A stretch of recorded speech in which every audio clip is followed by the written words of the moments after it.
Assalamualaikum warahmatullahi wabarakatuh. Alhamdulillahirabbil alamin wassalatu wassalamu ala asrofil anbiya'i wal mursalin Sayyidina Muhammadin wa ala alihi wa sahbihi ajmain. Asyhadu an la ilaha illallah al-malikul haqqul mubin wa asyhadu anna Muhammadan abduhu wa rasuluhu shadiqul wa'dul amin. Allahumma salli ala Sayyidina Muhammadin wa ala alihi wa sahbihi ajmain. Subhanaka la ilma lana illa ma 'allamtana innaka antas samiul alim. Astaghfirullahaladzim. Astaghfirullahaladzim. Astaghfirullahaladzim. Allazi la ilaha illa wal hayyul qayyum wa atubu ilaih min jami'il ma'asi wa dzunub. La haula wa la quwata illa billahil aliyyil azim. Ayahanda ibunda yang dirahmati Allah, mari kita bersyukur kepada Allah atas karunia-Nya yang luar biasa untuk kita semuanya. Oleh karenanya mari kita awali majelis ilmu ini bersama-sama memujinya dengan membaca hamdalah. Alhamdulillahirabbil alamin. Mari kita mohon ridho dan berkah Allah. Mudah-mudahan Allah Subhanahu wa Ta'ala membukakan rahasia segala rahasianya kepada kita, sehingga dari waktu ke waktu kita semakin mampu untuk memakrifatinya. Oleh karenanya mari kita awali majelis ilmu ini bersama-sama membaca Ummul Quran. Mudah-mudahan Allah membukakan pintu hati kita, pintu kolbu kita, pikiran kita untuk masuk ke dalamnya, sehingga kita semakin mampu menyelami segala rahasia-rahasianya. Fil barakati Ummul Quran. Al-Fatihah. A'udzubillahi minasyaitonirrajim. Bismillahirrahmanirrahim. Alhamdulillahirabbil alamin arrahmanirrahim maliki yaumiddin. Iyyaka na'budu wa iyyaka nasta'in. Ihdinas siratal mustaqim. Syiratal ladzina an'amta 'alaihim ghairil maghdubi 'alaihim waladdallin. Amin ya Allah ya rabbal alamin. Nah, sekarang saya akan masuk langsung pada Quran surat Maryam, ya. Sebelum saya membahas Maryam secara beraturan dari ayat 1, saya ingin semuanya melihat dulu bagian yang terakhir dari Quran surat Maryam, yaitu ayat yang ke-96. Jadi di situ dikatakan innalladzina amanu wa amilus solihah sayaj'alu lahumur rahman wudda. Di sini Allah menyatakan sesungguhnya orang-orang yang beriman kemudian dia itu menjalankan amal soleh, ya, kelak Allah yang Maha Pemurah akan menanamkan dalam diri mereka itu rasa kasih sayang. Inilah sebetulnya puncaknya ma'rifatullah, di mana kita menjadi orang-orang yang memiliki rasa empati kepada orang lain, bisa merasakan apa yang dirasakan oleh orang lain, lebih peka kepada perasaan orang lain. Itulah puncaknya ilmu. Dan untuk bisa mendapatkan itu, kuncinya cuma dua: iman dan amal saleh. Jadi orang-orang yang iman kemudian dia itu menjalankan amal soleh dengan baik, sesuai dengan yang dianjurkan oleh guru, ya, dengan tekun, maka yang akan muncul pada dirinya itu adalah Allah akan menanamkan rasa kasih sayang. Jadi sungguh sangat aneh kalau orang sudah belajar ilmu makrifat, malah di dalam dirinya timbul kebencian. Sungguh aneh kalau orang sudah belajar ma'rifatullah yang katanya sudah berteman dengan Tuhan yang Maha Pengasih dan Maha Penyayang, tapi malah justru di dalam dirinya masih ada perasaan hasud dan kebencian. Kalau menurut saya, inilah sebutnya kegagalan mereka memahami ma'rifatullah. Kegagalan dia untuk mengundang Allah ke dalam dirinya. Dia tidak sukses mengundang Allah ke dalam dirinya. Dia tidak sukses berdoa. Kenapa tidak sukses berdoa? Ada 10 penyebab seseorang itu tidak sukses berdoa. Bukan doa dalam pengertian kita mengatur Tuhan sehingga Tuhan mengikuti keinginan kita, tapi doa dalam pengertian kita berhasil mengundang Allah ke dalam diri kita sehingga kita dalam tanda kutip menjadi Tuhan. Jadi kalau Tuhan pengasih dan penyayang, nah sifat pengasih dan penyayang itu mewujud menjadi ada di dalam diri kita, sehingga kita menjadi kepanjangan tangan untuk menyampaikan kasih sayangnya Tuhan. Kenapa kita gagal mengundang Tuhan? Satu, kegagalan kita diakibatkan oleh kita selalu mengakui bahwa Tuhan kita Allah, tapi kita tidak sepenuh hati menunaikan hak-haknya Allah. Apa itu haknya Allah? Tentu saja banyak. Haknya Allah adalah beliau itu memang punya hak untuk memiliki segalanya. Tapi kita sering terjebak untuk memiliki. Sebenarnya secara tidak langsung kita sedang mencuri haknya Allah. Haknya Allah yang lain. Allah itu berhak untuk dipuji karena semua adalah karyanya Allah. Tapi kita kadang-kadang suka juga keinginan untuk mendapatkan sanjungan dan pujian. Di situ kita sedang mencuri haknya Allah. Kita kadang-kadang merasa berjasa, padahal kita tidak punya jasa apa-apa. Kita digunakan oleh Allah kok. Apa sih jasa kita? Hidup saja diberi oleh Allah, mata berkedip saja dikedipkan oleh Allah, tangan ini bergerak oleh Allah. Lalu apa jasa kita? Tidak ada orang yang berjasa. Yang berjasa ya cuma Allah. Kalau tidak berjasa ya kita tidak perlu ingin mendapatkan pengakuan dari siapapun. Ketika ada sir ingin mendapat pengakuan, itu kita sudah mencuri haknya Allah. Yang kedua, ya, kegagalan mengundang Allah karena kita berulang-ulang mengucapkan bahwa kita berpedomankan pada Al-Quran, tapi kita tidak hidup sesuai dengan Al-Quran sebenarnya. Berapa banyak sih di antara kita, mohon maaf ya, yang sudah bisa mengamalkan Al-Quran? Tidak usah 30 juz, ya, beberapa ayat saja. Bagaimana mengamalkan ayat yang berbunyi wa id qultum ya Musa la nu'mina laka hatta narallaha jahratan fa akhadathum sa'iqah wa antum tandurun. Hai Musa, sungguh aku tak akan beriman pada Tuhanmu sebelum aku bisa melihat Tuhanmu dengan terang. Berapa banyak orang yang mengamalkan ayat itu? Berapa banyak? Ada nggak orang yang mengatakan, hai Muhammad, bagaimana aku bisa iman pada Tuhanmu kalau engkau boleh melihatnya, sementara aku tidak boleh melihatnya? Ada nggak yang seperti itu? Berapa banyak? Jarang, ayat itu tidak diamalkan. Tapi semua kita kalau ditanya apa pedomanmu, pasti jawabannya adalah Al-Quran. Subhanallah. Nanti kita akan lihat di dalam Quran surat Maryam. Yang ketiga, kegagalan kita mengundang Allah karena kita mengaku sebagai umatnya Rasulullah Muhammad SAW, tapi kita tidak mengikuti sunnahnya. Apa sih sunnahnya Nabi? Terlalu luas yang kita bicarakan selama ini. Sunnahnya Nabi adalah cara makannya, sunnahnya Nabi adalah cara tidurnya, sunnahnya Nabi adalah cara berpakaiannya, sunnahnya Nabi adalah cara berjenggotnya. Bukan. Sunnahnya Nabi itu cuma satu. Di Quran surat Al-Ahzab ayat 21, Allah menyatakan, laqad kana lakum fi Rasulillah uswatun hasanah liman kana yarjullah wal yaumal akhir wa zakarallaha katsir. Dan sesungguhnya pada diri Rasulullah itu terdapat suri tauladan yang sangat sempurna. Tentang apa? Liman kana yarjullah, tentang cara menemui Tuhan. Itu yang disebut dengan sunnah. Sunnah itu dibatasi dalam Quran surat Al-Ahzab hanya pada cara menemui Tuhan. Bagian-bagian yang lain Rasul sudah membuka keran kebebasan. Antum a'lamu bi umuri dunyakum. Zaman Rasul mungkin belum ada sendok. Zaman Rasul ya makan tidak seperti sekarang. Peradaban sekarang pakai pisau, pakai sendok, ya sudah, itu antum a'lamu bi umuri dunyakum. Anda lebih tahu urusan peradaban. Jadi urusan peradaban kita nggak usah mundur ke belakang. Tapi tentang cara menemui Allah sejak zaman Nabi Adam sampai kapanpun cuma satu. Karena Shiratal Mustaqim cuma satu. Itu tidak usah ada modifikasi, tidak usah ada modernisasi, karena itu memang itu adanya. Yang lain silahkan. Jilbab mau pakai pita berapa di kepala kita terserah, silahkan. Ya, silahkan dimodifikasi bagaimana enaknya, bagaimana bagusnya. Tidak ada larangan. Silahkan. Yang penting kita harus tahu simbolnya jilbab itu. Silahkan mau kayak apa terserah. Ya, baik. Yang keempat, kegagalan kita mengundang Allah karena kita selalu menyatakan dalam lisan kita bahwa setan adalah musuh kita. Tapi kita bersahabat dengan dia.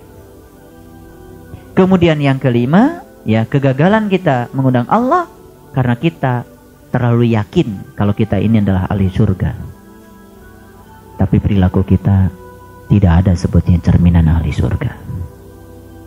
Wahurun ain ka'amsalil lu'lu'il maknun jazaa'an bima kanu ya'malun la yasma'una fiha lagwa wala ta'sima illa qilan salaman salama. salah satu ciri ahli surga yang dinyatakan dalam Al-Quran, tidak ada yang keluar dari lisannya kecuali ucapan damai dan mendamaikan. Jadi kalau ucapan kita itu membuat orang lain tidak senang, ucapan kita membuat orang lain sakit, ucapan kita membuat orang lain gelisah, ucapan kita membuat orang lain menjadi bingung, ucapan kita membuat orang lain menjadi tidak semangat, ucapan kita membuat orang lain menjadi putus asa dan lain sebagainya, sebetulnya ucapan kita itu masih ada racun itu. Dan racun itu bukan ucapannya ahli surga, tapi itu ucapannya ahli neraka. Baik, yang keenam, kita menyatakan bukan ahli neraka, tapi justru perilaku kita lebih banyak cerminan dari ahli neraka. Yang ketujuh, kegagalan kita mengundang Allah disebabkan kita sangat peduli kepada kesalahan orang lain, tapi kita tidak peduli pada kesalahan sendiri. Terlalu sibuk waktu kita untuk menata dan melihat kesalahan orang lain, tapi tidak sibuk menata diri sendiri. Dan yang ke-8, kita telah diberi begitu banyak nikmat oleh Allah, tapi sedikit sekali rasa syukur kita kepada Allah. Yang ke-9, kita yakin kalau mati adalah suatu kepastian, tapi kita tidak berupaya untuk menyiapkannya. Berapa banyak orang yang belajar mati sebelum mati? Berapa banyak? Sedikit sekali. Ya, semoga kita termasuk yang sedikit. Yang 10, yang terakhir, kenapa kita gagal mengundang Allah? Karena kita berulang-ulang mengantarkan jenazah ke kuburan, tapi kita tidak pernah mendapatkan hikmah sedikit pun dari perjalanan kita itu.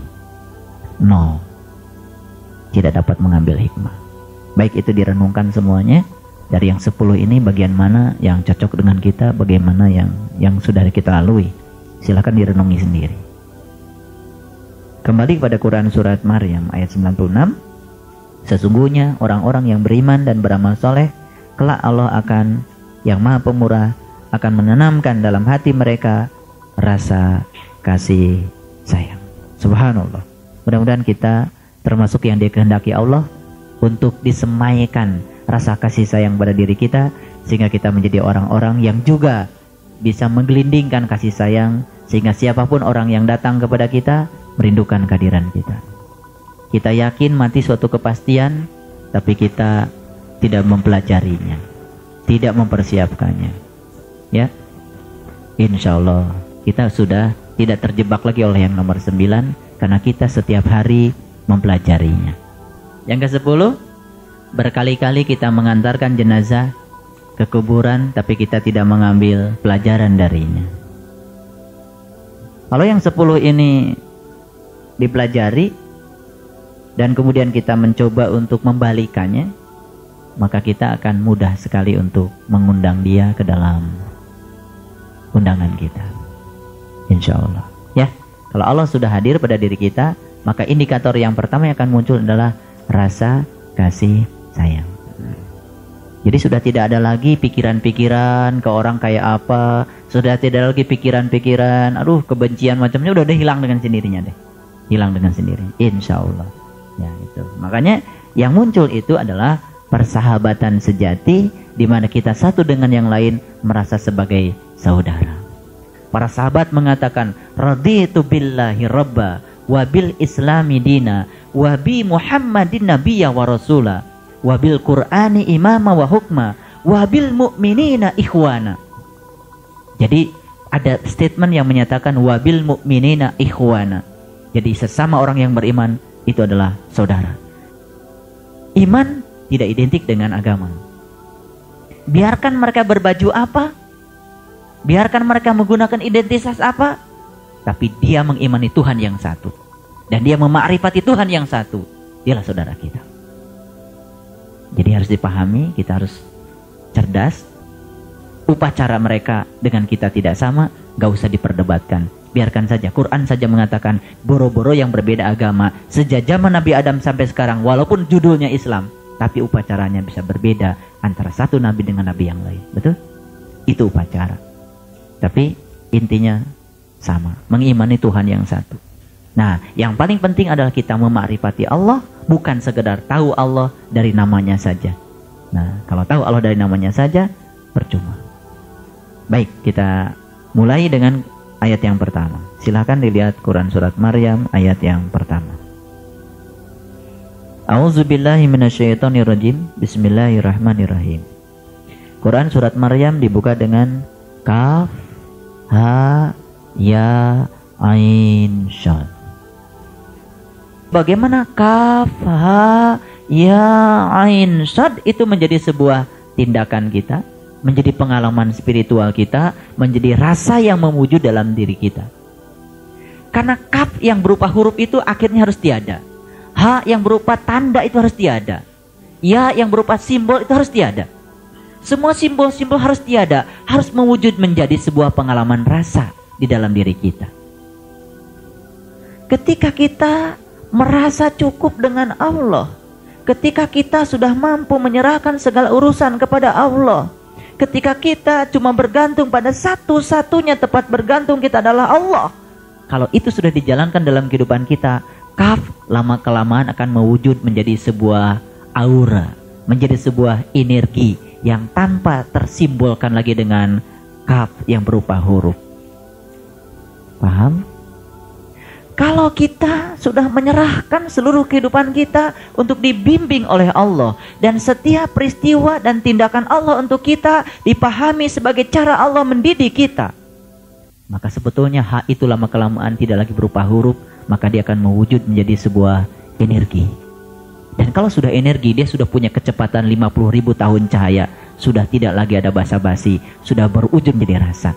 Udah hilang kata-katanya.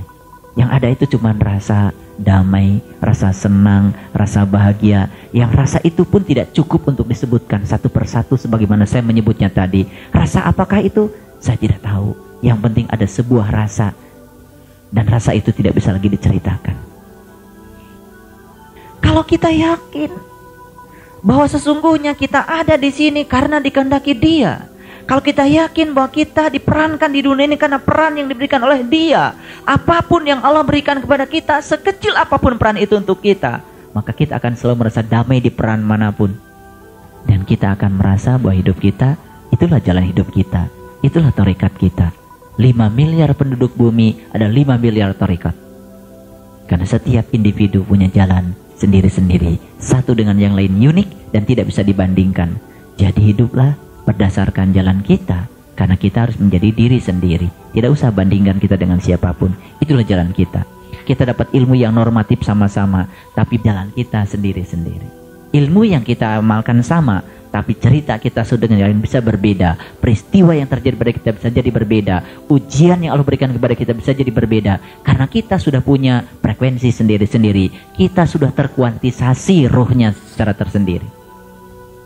Kita sudah punya frekuensi sendiri. Sampai seperti hari ini kita punya nomor telepon sendiri. Kita sudah punya frekuensi sendiri. Email tidak akan nyambung ke yang lain. Facebook tidak akan nyambung pada yang lain. SMS tidak akan nyambung pada yang lain. Semua sudah diberi frekuensi sendiri-sendiri. Subhanallah.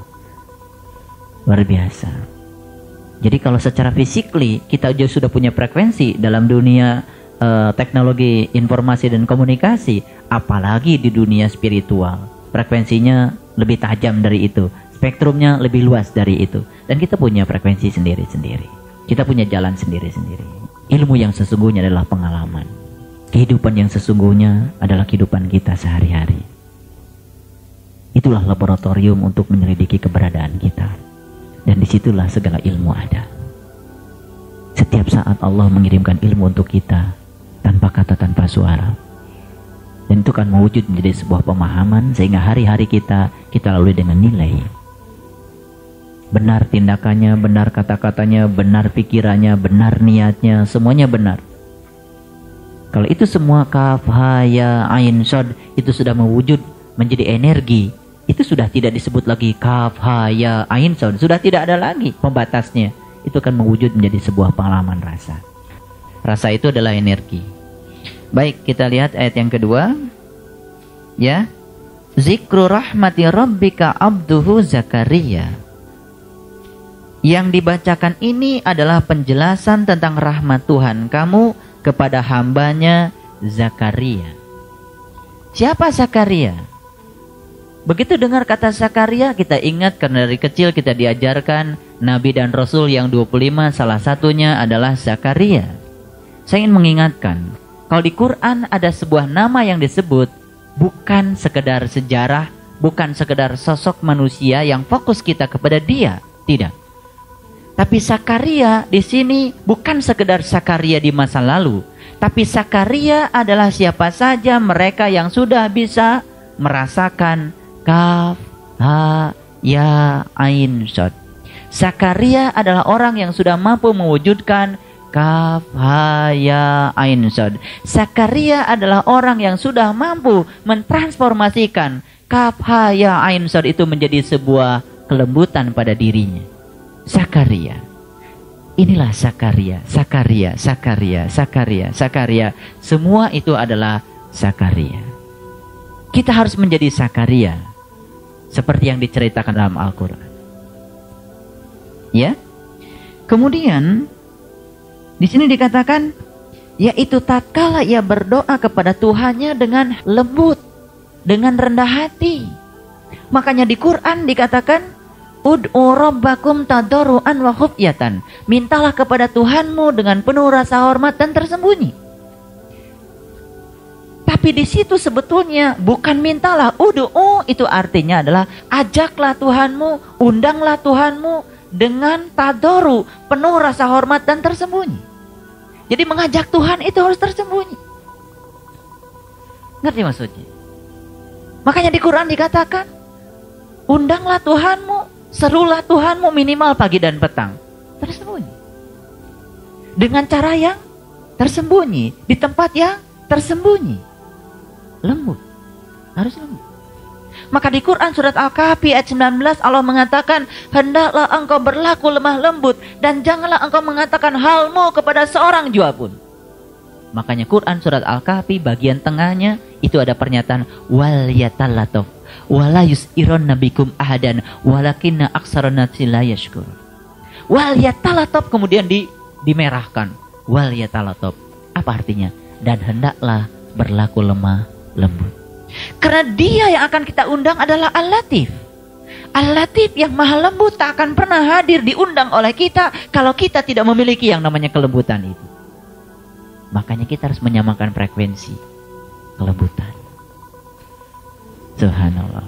Kalau tidak lembut, kita tidak akan ditanamkan oleh Allah rasa kasih sayang. Jadi pertanyaannya, kenapa orang sudah ma'rifat lama kok tidak naik-naik kelasnya? Tahu penyebabnya sekarang? Tahu? Apa? Karena dia tidak punya kelembutan.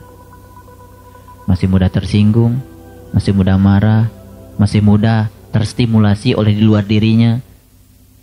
Masih seperti itulah. Itu belum lembut itu. Ya, lembut. Nah, cirinya orang lembut dia bisa diterima dimanapun oleh siapapun. Dan pasti orang lembut itu dirindukan kehadirannya oleh siapapun karena dia akan memberikan sentuhan. Air, demikian lembutnya, bersentuhan sedikit saja langsung basah kita. Betul nggak? Karena lembut. Karena demikian lembutnya. Baik. Makanya kenapa di Quran kalau ada kata-kata surga selalu dikatakan di bawahnya mengalir sungai-sungai. Kelembutan yang sesungguhnya adalah cahaya itu sendiri. Semakin dialiri oleh cahaya yang lembut itu, maka kelembutan itu akan muncul dengan sendiri. Dan itulah yang disebut dengan aku akan tanamkan benih kasih sayang kepada orang-orang yang selalu menjalankan amal soleh karena dia memiliki keimanan kepada Tuhan. Baik, kita teruskan. Jadi di sini dikatakan, yaitu tatkala ia mengundang Tuhannya dengan kelembutan. Jadi syarat untuk bisa mengundang Tuhan adalah dengan kelembutan. Baik, kita teruskan. Ya, apa yang dikatakan oleh Zakaria? Zakaria berkata, ya Tuhanku, sungguh tulangku telah lemah dan kepalaku telah ditumbuhi uban. Dan aku tidak pernah bosan untuk mengundang-Mu, ya Tuhanku. Baik. Kalau diterjemahkan seperti ini, nyata-nyata banyak orang yang berdoa bosan. Betul? Bosan. Tapi kalau kita sudah tahu bagaimana cara mengundang Tuhan, kita sudah melampaui doa-doa. Dirindukan kehadiran. Pagi dan petang saat dimana kita dirindukan kehadiran. Kenapa kita rindu? Karena ada rasa di situ. Ada sebuah kedamaian ketika kita bersatu dengan Dia. Makanya, kalau bagus kita menata diri kita, semakin hari kita bukan semakin malas mengamalkan ilmu ini, bahkan semakin timbul semangat yang luar biasa. Yang malas itu ada yang salah pada dirinya. Mungkin belum bisa berhasil membangun kelembutan pada dirinya. Ujungnya apa? Capek. Gitu-gitu aja. Karena tidak kreatif. Makanya pentingnya pembinaan seperti ini, sharing seperti ini, itulah untuk meningkatkan kualitas ma'rifatullah kita. Baik, teruskan. Jadi, terjemahan yang benar adalah, ya Tuhanku, sesungguhnya tulangku telah lemah, dan kepalaku telah ditumbuhi uban, dan aku tidak merasa bosan untuk mengundangmu, ya Tuhanku. Jadi, kepala boleh beruban, tulang boleh tambah lemah, tapi jiwa kita semakin gagah. Ketika jiwa semakin gagah, kelemahan fisik itu menjadi tidak lagi terasa oleh kita. Dan itu yang luar biasa. Saya punya kelompok pengajian di Bandung namanya kelompok An-Najm, dan usianya semua hampir di atas 65. Ya, suami-suaminya semua guru besar, dan mereka sudah meninggal. Sedangkan guru besar itu pensiunnya saja umur 70 tahun, ya kan? Kenapa? Yang sekarang ini kok semakin sini saya perhatikan itu semakin muda. Kenapa? Karena dia sudah menemukan kelembutan. Dan kemudian tulangnya yang lemah, ubannya yang semakin banyak, ternyata diganti dengan kegagahan spiritual, kegagahan jiwa. Dan jiwanya itu semakin dekat, semakin menyatu dengan Allah, dan itu yang mengambil energi yang tak berhingga. Sebab fisik kita mengambil energinya terbatas, tapi jiwa kita mengambil energi tak terbatas. Bahkan di Quran dikatakan, lihatlah makanan itu dan makanlah sesuka hatimu.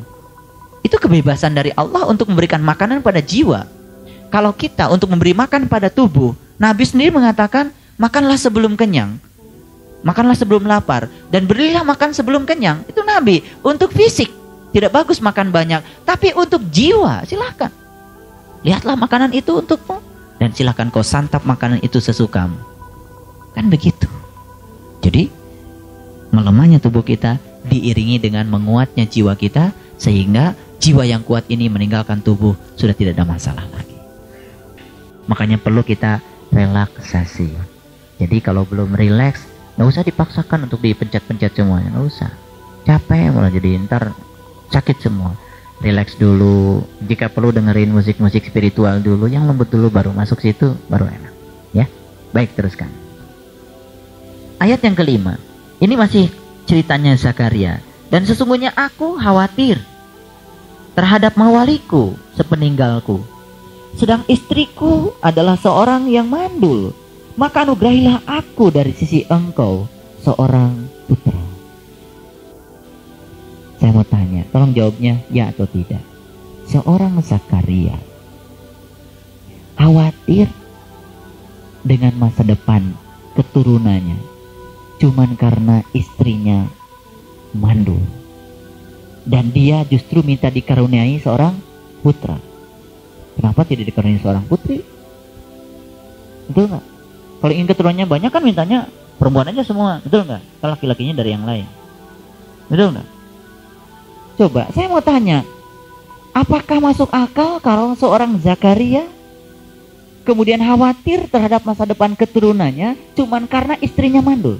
Saya mau tanya, ya atau tidak? Pantaskah seorang Zakaria begitu? Saya kira tidak. Betul nggak? Sepakat dulu dengan saya kira tidak. Saya dapat ayat ini tuh merinding-merinding. Terus terang aja, karena luar biasa Quran itu. Kalau dibaca segini selewat, ya ini kan cuma cerita Zakaria dulu waktu istrinya mandul. Ya sudah, cerita mandul itu udah biasa. Betul nggak? Tapi ini bukan soal itu. Kenapa dia minta seorang putra? Kenapa dia khawatir? Apa sih yang dikhawatirkan? Pantaskah seorang Zakaria khawatir?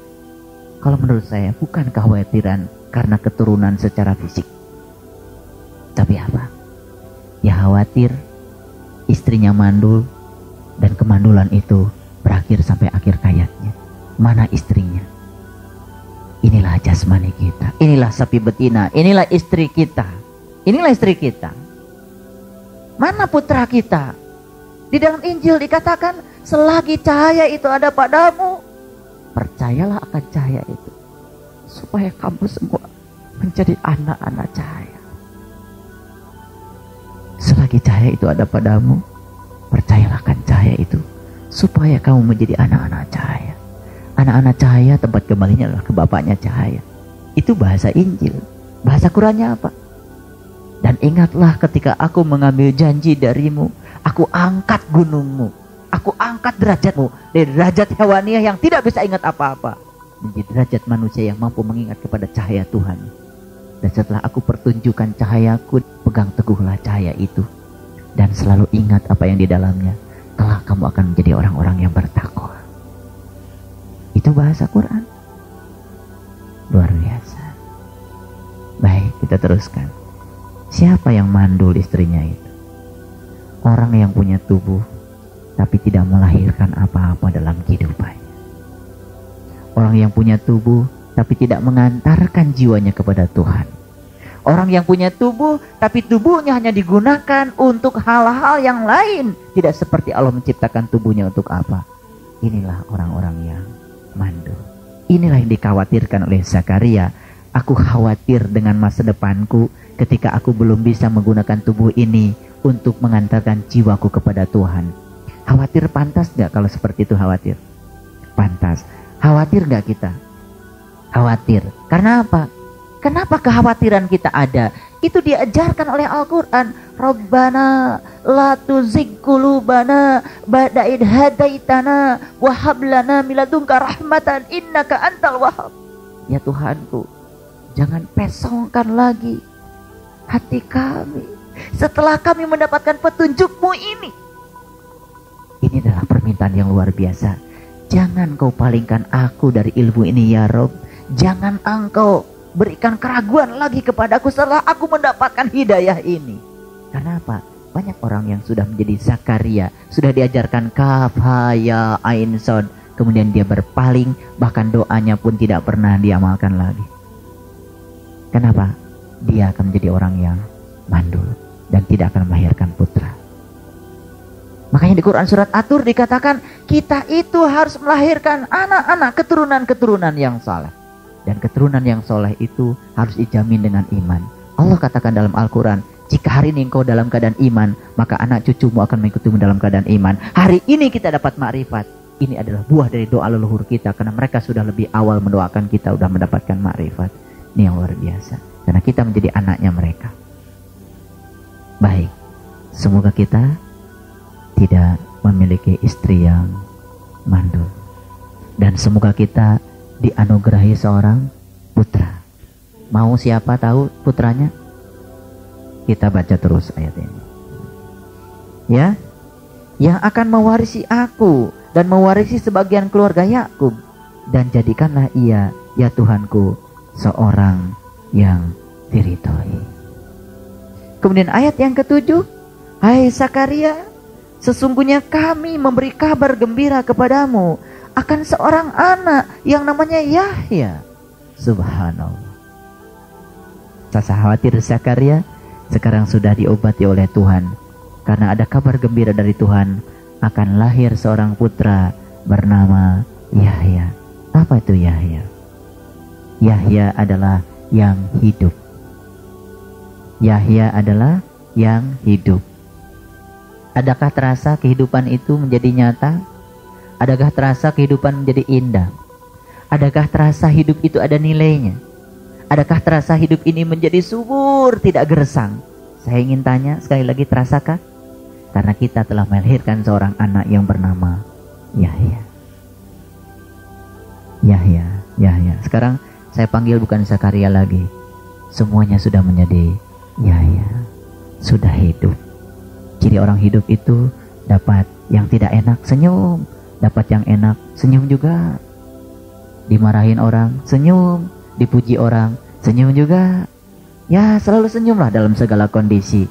Inilah Yahya yang sudah mengerti arti kehidupan. Sebab setiap peristiwa dalam hidup adalah cara Tuhan untuk mengajarkan hidup itu sendiri. Hidup adalah serangkaian pelajaran yang harus dijalani untuk dipahami. Dia jalani ini hidup, dengan apapun yang terjadi, karena dia tahu bahwa di balik semua peristiwa Tuhan mengajarkan sebuah pemahaman pada dirinya sehingga dia hidup menjalani. Kapan kita hidup seperti itu? Kalau sudah tahu bahwa dalam diri kita ada Yahya. Tapi Yahya dari dulu tidak pernah kita lahirkan karena kitanya mandul. Subhanallah. Pantesan di Quran dikatakan Siti Maryam itu mengandungnya itu kan menimbulkan sebuah fitnah. Karena saat beliau mengandung itu gak jelas bapaknya. Betul gak? Iya, kita pahamnya cuman syariatnya saja.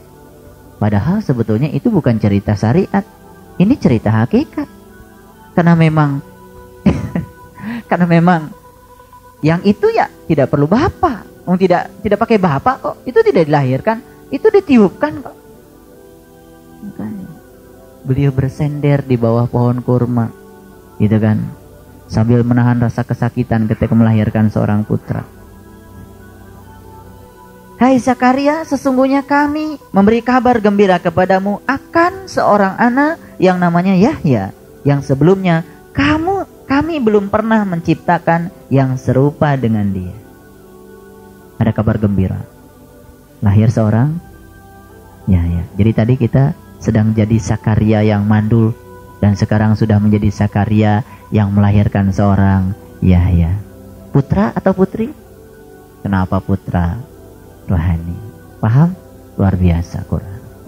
Subhanallah. Teruskan. Zakaria berkata, ya Tuhanku, bagaimana akan ada anak bagiku, padahal istriku adalah seorang yang mandul, dan aku sendiri sesungguhnya sudah mencapai umur yang sangat tua. Ya, jadi ini sudah tua belum dapat ma'rifat juga. Maksudnya begitu. Khawatir, aduh, udah mencari ke sana kemari, nggak ketemu. Udah ngaji di sana sini, nggak ketemu. Betul nggak? Iya. Asam di gunung, garam di laut, ketemunya di kuali juga. Itu kata ayahanda guru. Ya, kalau sudah saatnya ketemu juga, dalam keadaan kita sudah tua, tapi masih termasuk sapi betina yang pertengahan, karena masih bisa disembelih. Alhamdulillah, subhanallah. Kalau laki-laki sih udah tua juga masih bisa punya anak. Ah, itu ya alasan kedokteran. Betul, itu benar. Ya, karena ternyata sperma laki-laki itu tidak berubah itunya, dinamikanya dengan umur. Ya. Kalau perempuan ada masa menopause, kalau laki-laki itu tidak. Ya. Kenapa demikian? Itu juga simbolik. Karena perempuan melambangkan jasmani itu ada keterbatasan, sedangkan laki-laki melambangkan rohani. Jadi rohani jangan terbatas, harus gagah terus. Gitu, karena itu simbolik. Jadi semua itu simbolik, ya. Jadi semua itu simbolik itu. Ada syariatnya, ada hakikatnya. Gitu maksudnya. Jangan mikir kemana-mana ya. Nah, terus Tuhan berfirman, demikianlah. Tuhan berfirman, hal itu adalah mudah bagiku. Dan sesungguhnya telah aku ciptakan kamu sebelum itu, padahal kamu di waktu itu belum ada sama sekali. Jadi Tuhan sudah ciptakan kamu sebelum itu. Apa artinya? Jadi sebetulnya ya, kita ini bukan kita yang baru. Diri yang sekarang ini bukan diri yang baru, diri yang sudah mengalami sebuah proses. Dan sebelum kita ada di tubuh ini, kita sudah pernah hidup di masa lalu. Dan sebelum itu kamu sudah ada. Cuman baru dapat anak sekarang. Itu mandul terus. Maka tidak menyadari masa lalu kita. Subhanallah. Teruskan. Ayat yang ke-10. Zakaria berkata, ya Tuhanku, berilah aku suatu tanda. Kalau orang hamil tandanya apa? Ya perutnya buncit. Betul nggak? Iya. Ini minta diberi tanda. Kok kayak pertanyaan anak kecil aja. Pakai minta diberi tanda. Lah kok yang namanya hamil itu perutnya buncit. Kelihatan, nggak bisa disembunyikan, betul nggak? Tapi Tuhan memberi tandanya apa? Ini tanda dari Tuhan. Tuhan berfirman, tanda bagimu ialah bahwa kamu tidak dapat bercakap-cakap dengan manusia selama 3 malam, padahal kamu sesungguhnya sehat. Nah, itu. Jadi cirinya akan lahir seorang putra yang bernama Yahya. itu kita tidak bercakap-cakap lagi. Ngerti maksudnya? 3 malam itu 3 kegelapan. Kegelapan kita digambarkan di Quran. 1, lalai kita pada Tuhan. 2, keterikatan kita pada dunia. 3, keterikatan kita akan hawa nafsu yang berani. Itu dibebaskan saat itu. Saat kita menutup, sudah tidak ada lagi keterikatan pada yang di luar diri kita. Diputus saat itu. Dan kita saat itu masuk ke sana dan melahirkan seorang Yahya. Kemudian ayat yang ke-11, maka ia keluar dari mihrab menuju kaumnya. Lalu ia memberi isyarat kepada mereka, hendaklah kamu bertasbih di waktu pagi dan petang. Inilah cara menyeru Tuhan yang benar. Menyeru Tuhan yang benar itu adalah dengan cara mengundangnya di waktu pagi dan petang. Betul? Masih ingat amanat dari guru? Amalkan ilmu ini minimal pagi dan petang. Itulah cara mengundang Tuhan yang benar. Itulah cara berdoa yang sempurna. Itulah doa yang diajarkan Quran. Doa bukan mengatur Tuhan agar mengikuti segala keinginan kita, tapi doa adalah ajaklah Tuhan untuk hadir memenuhi undangan kita dengan kelembutan tadi, dengan cara yang diajarkan oleh guru. Jadi ilmu yang sudah diajarkan ini dipupuk terus, diolah terus, sampai kita mendapatkan kelembutan. Sekali kita tarik, sekali kita naik, luar biasa. Apalagi kalau berkali-kali. Dan tidak ada rasa bosan. Sebagaimana yang dikatakan di ayat tadi, kebosanan itu semata-mata karena kita tidak mendapatkan pengalaman apapun. Subhanallah.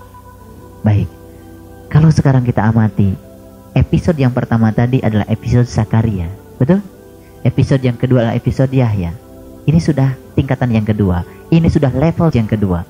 Kita sudah naik pada level yang kedua. Jadi Quran surat Maryam itu saya katakan tadi ceritakan tentang level-level spiritual. Dan kita hari ini harus menjadi Yahya.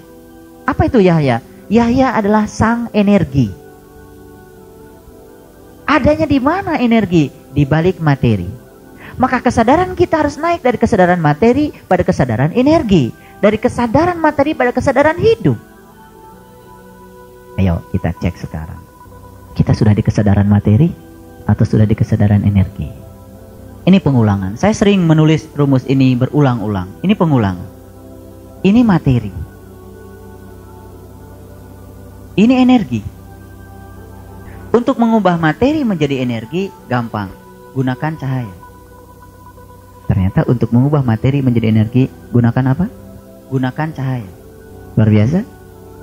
Luar biasa? Udah kelihatan luar biasanya? Kalau kita ingin naik dari kesadaran dunia pada kesadaran rohani, maka jalan kita cahaya. Setuju? Tapi bukan cahaya yang ini. Ini fisika. Orang fisika mengubah materi menjadi energi dengan cahaya. Berarti rumus ini simetri dengan rumus metafisika. Karena untuk mengangkat kesadaran kita dari kesadaran materi pada kesadaran energi, kita pun butuh cahaya. Setuju? Subhanallah. Ketika kita sudah mengenal sejatinya diri kita, ternyata kita bisa bertransisi begitu mudah dari kesadaran materi pada kesadaran energi. Dari kesadaran uang kepada kesadaran di balik uang. Dari kesadaran jasmani kepada kesadaran rohani. Subhanallah. Dulu yang kita kejar apa? Selalu saja mengumpulkan sesuatu yang kita akan tinggalkan. Betul? Sekarang sadar kita udah naik, udah jadi Yahya. Sekarang kita sudah mulai, gimana kalau saya besok mati? Kan sudah mulai pertanyaan itu timbul, betul nggak? Apa yang akan saya bawa? Lalu nanti 100 tahun yang akan datang saya di mana? Sudah mulai timbul pertanyaan-pertanyaan yang jujur seperti itu. Dulu ketika kita diliputi di kesadaran materi, pertanyaan itu nggak muncul, betul nggak? Yang penting makan enak, makan banyak, setiap mau makan meja makan penuh, itu saja. Ibu juga di dapur sibuk aja, terus aja. Hari esok makan apa, lusa makan apa, minggu depan makan apa, bikin jadwal makan aja terus. Tapi makanan rohani nggak pernah dijadwal. Ya kan sekarang udah mulai berjadwal. Kalau hari Kamis ngaji, kalau nggak dipindahin jadwalnya, kan gitu. Yang penting udah ada jadwal. Gitu. Nah, jadi saya ingin mengajarkan bahwa ini fisika luar biasa. Ini cahaya. Ini cahaya yang memiliki kecepatan 3 kali 10 pangkat 8 meter per sekon, 300 juta meter per detik. Jadi kalau saya punya massa materi 1 gram, berapa energinya? Energinya sama dengan 1 gram itu 10 pangkat min 3 kilogram dikalikan dengan cahaya 3 kali 10 pangkat 8 meter per sekon, ini dikuadratkan. Kita akan mendapatkan angka 9 kali 10 pangkat 16 kali 10 pangkat min 3 kilogram meter kuadrat per sekon kuadrat. Kita akan dapatkan 9 kali 10 pangkat 13. Ini joule. Ini sama dengan 90 triliun joule. Apa artinya? Ini artinya ketika materi itu dihubungkan dengan cahaya, maka dia akan mendapatkan energi. Dan energinya jauh lebih dahsyat daripada materi. Tubuh kita yang lemah ini begitu dihubungkan dengan cahaya, akan mengantarkan sang jiwa kita membumbung ke sana dengan kecepatan 50.000 tahun cahaya. Jadi kita mendapatkan yang tak berhingga. Jadi sebenarnya segala keterbatasan, segala kesedihan, segala kegelisahan, segala penderitaan, rasa sakit, dan segala macam yang itu terjadi pada diri kita, karena kita masih ada di materi. Kita belum kalikan materi dengan cahaya. Sekarang kalikan dengan cahaya. Dikuadratkan, kita akan mendapatkan limpahan energi, keberkahan. Kita sudah bisa melihat bahwa ketika terima uang 2 juta, bukan hanya 2 juta. Saya bisa melihat diri saya sehat. Jadi kita bisa melihat sisi lain secara universal. Bukan sekedar apa yang didapat dalam bentuk uang. Saya bisa bersilaturahmi, saya bisa ketemu orang, saya bisa makan enak di mana, saya bisa ini, saya bisa sehat. Makan enak saja udah sehat. Luar biasa kan? Jadi dia bisa melihat keberkahan yang luar biasa. Ini fisika. Bayangkan metafisikanya. Kalau materi ini, tubuh ini dikalikan dengan nur ala nur. Bayangkan oleh kita akan nyebrang sebuah dimensi yang tak berhitung lagi. Kalau ini 1 gram cuma jadi 90 triliun joule. Berapa kilo tubuh kita? Sekarang yang sekian kilo itu kita kalikan dengan nur ala nur. Karena tubuh ini adalah teleskop untuk menyaksikan di balik tubuh ini. Nur ala nur. Apa yang terjadi? Kita akan mendapatkan kelimpahan energi. Dan energi ini akan mengantarkan kita kepada alam keabadian. Dan itulah gladi resik yang benar. Berapa banyak orang yang tahu ini? Berapa banyak orang yang tahu Maryam? Jadi kita sekarang harus melahirkan seorang anak, putra, dan anaknya diberi nama oleh Tuhan bernama Yahya. Itulah sang hidup. Di mana adanya? Itu berharga pada diri kita. Kita bisa menemukan harganya hidup ini setelah menemukan sang hidup pada diri kita. Dan kita bisa merasakan semuanya menjadi indah setelah sang hidup kita rasakan keberadaannya pada diri kita. Dulu semuanya serba pusing, mumet. Sekarang sudah ingat. Keterikatan kita pada materi perlahan-lahan kita lepaskan. Rasa sedih kita kehilangan materi perlahan-lahan kita lepaskan. Karena kita sudah punya tempat ikatan kita yang lebih kuat lagi, yang lebih abadi. Karena ini kekuatannya berasal dari perkalian materi dengan cahaya. Dan sebetulnya ada hubungan antara Big Bang dengan apa yang dikatakan Nabi Muhammad. Fa'idang sakatis sama upakanat wardatan kadihan babi ayyi ala irobim umatuk kaziban. Dan ketika langit rohanimu terbuka, kau akan menyaksikan mawar merah seperti kilapan minyak. Jadi kalikan dengan cahaya. Jadi saya ingin kasih selamat pada ibu bapak semua. Selamat Yahya semua yang ada di sini, karena sudah bisa menemukan Yahya sejati pada dirinya. Dan ini merupakan bekal yang luar biasa untuk mendapatkan limpahan energi yang luar biasa lagi. Itu sebabnya jangan ada keraguan. Amalkan ilmu ini. Sederhana, jangan ada keraguan. Tubuh kita bukan punya kita. Tubuh kita yang menciptakan bukan kita. Yang mendesain tubuh kita bukan kita. Kita merasa ini sepele karena apa? Kita dari kecil merasa punya tubuh. Dengan lekukan seperti ini. Tapi sadarilah, siapa yang memberi ini semua? Satu sel pun kita tidak bisa membuat dalam tubuh kita. Dan jangan pernah mencela ciptaan Tuhan. Begitu kita mencela, kita akan kehilangan momen untuk bisa mengundang dia ke dalam kehidupan kita. Baik, subhanallah, astagfirullahaladzim. Ternyata selama ini kita tidak memahaminya. Padahal sebetulnya kita sedang kalikan materi kita dengan itu. Dan di situ ada kelimpahan energi yang luar biasa. Itulah bekal kita untuk memasuki alam keabadian. Limpahan energi spiritual. Dan sekarang energi itu sudah mewarnai hidup kita. Setiap kita yang sudah tidak mandul lagi, setiap hari melahirkan anak-anak, anak nilai. Hidup kita selalu bernilai, ada hikmah, ada pencerahan, selalu membuat orang lain tenang, bersemangat. Kenapa? Yang kita keluarkan itu adalah illa kilan salaman salama. ucapan yang damai dan mendamaikan. Alhamdulillah. Baik, kita teruskan. Sekarang episode yang ketiga. Ini sudah cerita Yahya. Yahyanya sudah besar. Ini Yahyanya sudah pada gede-gede. Subhanallah. Sekarang Yahya ini dipanggil sama Allah. Hai Yahya. Siapa yang dihaikan? Yahya. Hai Yahya. Putra-putra yang sudah gede-gede ini. Ambillah Alkitab itu biquwah. Kalau saya menerjemahkan ini bukan sungguh-sungguh. Biquwah, al-qawi. Al-qawi itu dengan kuatnya, dengan eratnya. Ambillah Yahya kitab itu dengan kuatnya. Mana kitabnya? Itulah pengali tadi. Itulah cahaya sejati yang tidak pernah disentuh api. Siapa yang sudah bisa melihat kitab? Siapa? Yahya. Jadi yang belum melihat kitab bukan Yahya. Yahya itu selama ini cuma dipahami sebagai sosok Nabi Rasul di zaman dulu. Udah, Quran ini jadi sejarah. Kita tidak punya kesempatan untuk menikmati untuk saat sekarang. Karena kita cuma cerita, oh ini kan cerita dulu, ya kan? Kalau itu cerita nanti, lah kitanya kapan kebagian? Paham sekarang? Hai Yahya, ambillah kitab itu. Silahkan santap sesukamu. Minimal pagi dan petang. Ambillah. Subhanallah. Terus? Dan kami berikan kepadanya hikmah selagi ia masih kanak-kanak.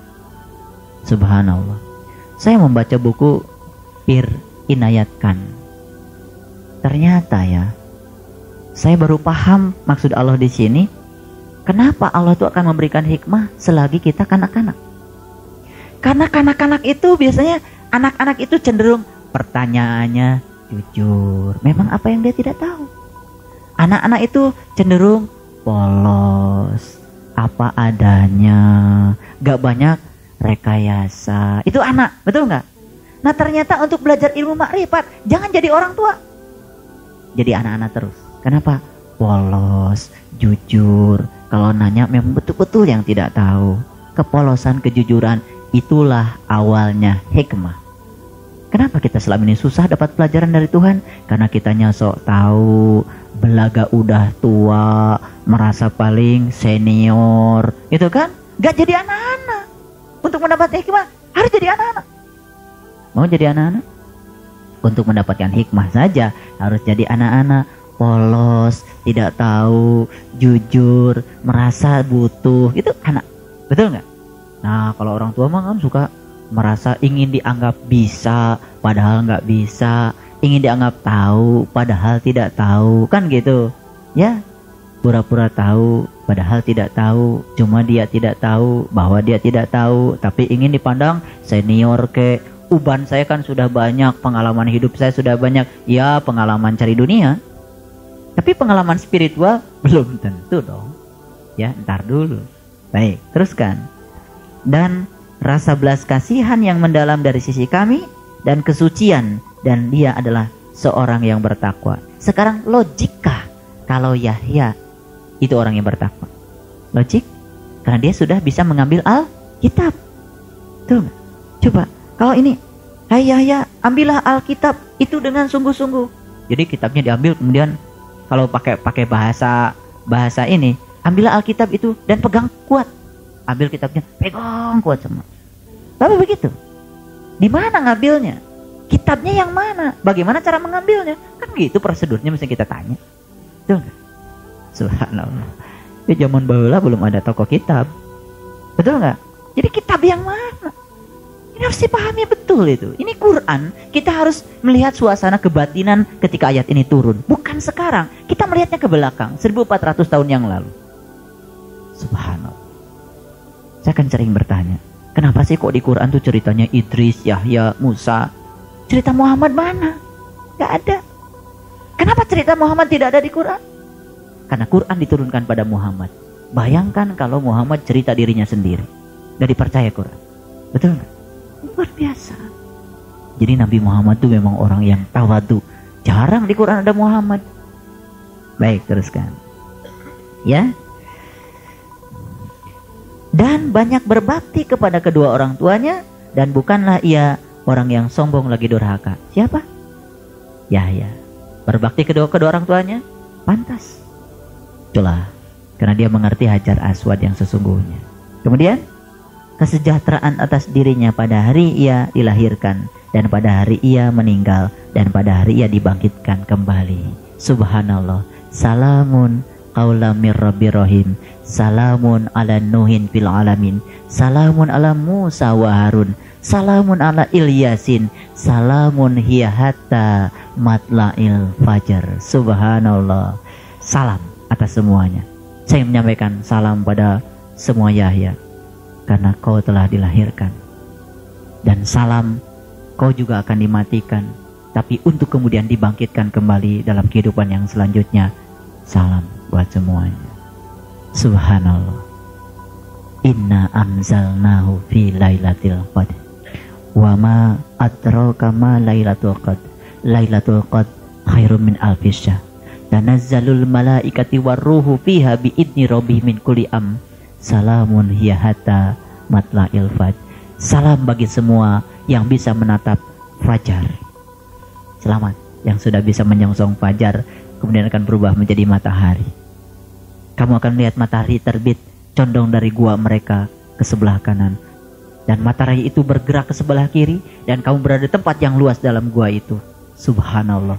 Kita telah menyaksikan matahari dalam gua kita. Berapa banyak yang bisa menyaksikan itu? Hanya sedikit sekali. Subhanallah. Sekali lagi saya ingin mengucapkan selamat. Kalau kita membaca bukunya Pir Inayat Khan, itu dikatakan, kalian semua harus merasakan menganut semua kepercayaan. Jangan menganut satu agama, karena Tuhan tak bisa dibatasi dengan satu agama. Apalagi kalau itu diamalkan. Kalian semua harus menganut semua kepercayaan, karena Tuhan tak bisa dibatasi dengan satu agama. Itu pernyataan orang bijak yang luar biasa. Artinya kita pegang teguh satu agama, tapi kita tetap menghargai agama yang lain.